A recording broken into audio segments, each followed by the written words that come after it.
Olá, meu nome é Antônio Reginaldo Tonon, eu sou um apaixonado por cerveja. Eu faço cerveja artesanal há mais ou menos uns 5 anos, sempre procurando inovações, sempre procurando novas receitas, sempre procurando principalmente novos amigos. Eu espero nesses vídeos passar um pouquinho do meu conhecimento para vocês. A minha maneira de fazer cerveja é apenas uma sugestão de como se fazer. Existem muitas maneiras, essa vai ser a minha.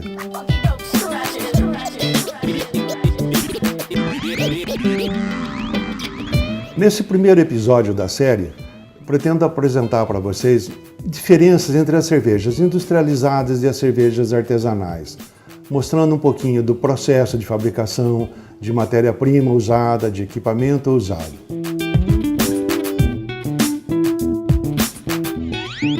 Para se fazer uma cerveja artesanalmente, você precisa inicialmente de um equipamento básico, constituído de panelas, de termômetros, de fogão, de, se possível, uma geladeira para refrigeração.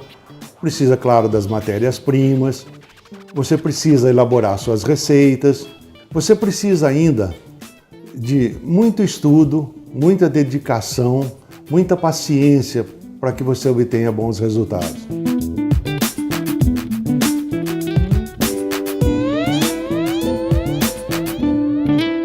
Quando se faz cerveja artesanalmente, demora-se pelo menos uns 30 dias até o dia que você vai degustar. Esse tempo é necessário para que haja uma fermentação lenta, que haja um processo de maturação e, em muitos casos, uma refermentação na garrafa. Então, somando isso tudo, você tem em média 30 dias. Algumas cervejas chegam a envelhecer meses em barris, outras devem ser tomadas logo em seguida, devem ser tomadas frescas. Bom, para começar a fazer cerveja, você deve inicialmente projetar a sua receita. Existem programas que você baixa grátis na internet que te ajudam na formulação da sua receita, onde você consegue definir parâmetros como cor, como nível alcoólico, como nível de amargor, como densidades iniciais, densidades finais. Então você consegue fazer a cerveja mais ou menos da maneira que você quer.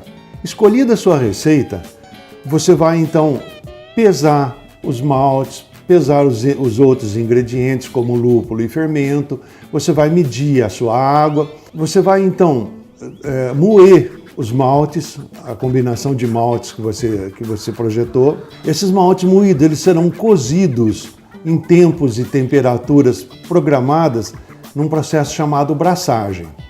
Terminada essa braçagem, você vai separar a parte sólida, isso é, as cascas, o que sobrou do malte, você vai separar do líquido. Para isso, você usa um filtro grosseiro, deixando numa segunda panela apenas a parte líquida. Terminada essa fase, você vai proceder a uma fervura intensa, geralmente em torno de 1 hora, para que você faça a caramelização dos açúcares.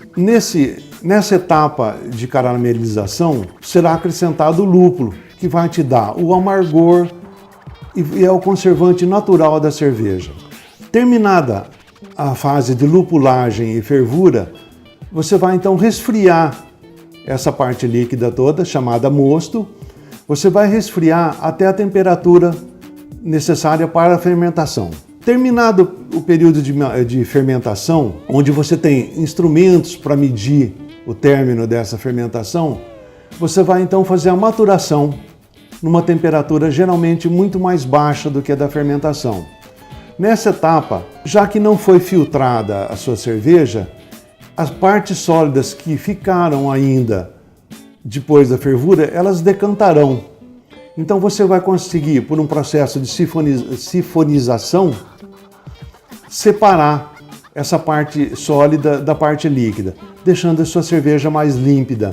Terminada a maturação, a sua cerveja pode ser engarrafada ou colocada em barril. Se ela for engarrafada, geralmente se usa um processo de produção do gás dentro da garrafa, chamado priming. Ou então, você pode colocá-la num barril, carbonatar artificialmente e depois transferir para uma garrafa já carbonatada. Terminada todas essas etapas, você vai degustar a sua cerveja.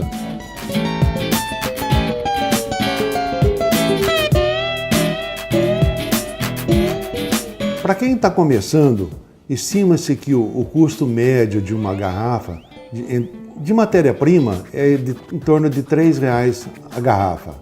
Se você tiver um amigo também interessado em fazer cerveja, você pode se associar a ele para diminuir esses custos, para diminuir inclusive a mão de obra, já que você vai demorar em média no primeiro dia para fazer a sua cerveja 8 horas. Depois alguém vai ter que lavar essas panelas todas. Existem órgãos internacionais que normatizam os estilos de cerveja. Existem até mais de 80 estilos. Dentro de cada estilo há uma variação de cor, de amargor, de densidade, de temperatura que deve ser tomada e etc. Você, quando for fazer sua cerveja, você não precisa seguir estilo algum. Você pode projetar a sua ou fazer um estilo desses padronizados. Para você comprar matéria-prima, existem revendedores que você compra inclusive pela internet, você pode comprar em grupos que vão ajudar no custo disso tudo.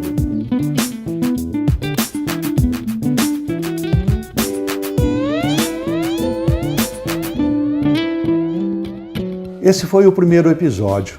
Espero encontrá-los novamente no próximo. Saúde!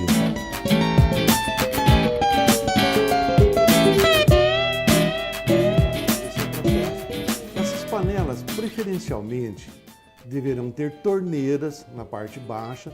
Elas, preferencialmente, deverão ser grandes, deveriam ser de aço inox, mas uma de alumínio também funciona. Um outro item importante são termômetros e densímetros. Você vai precisar...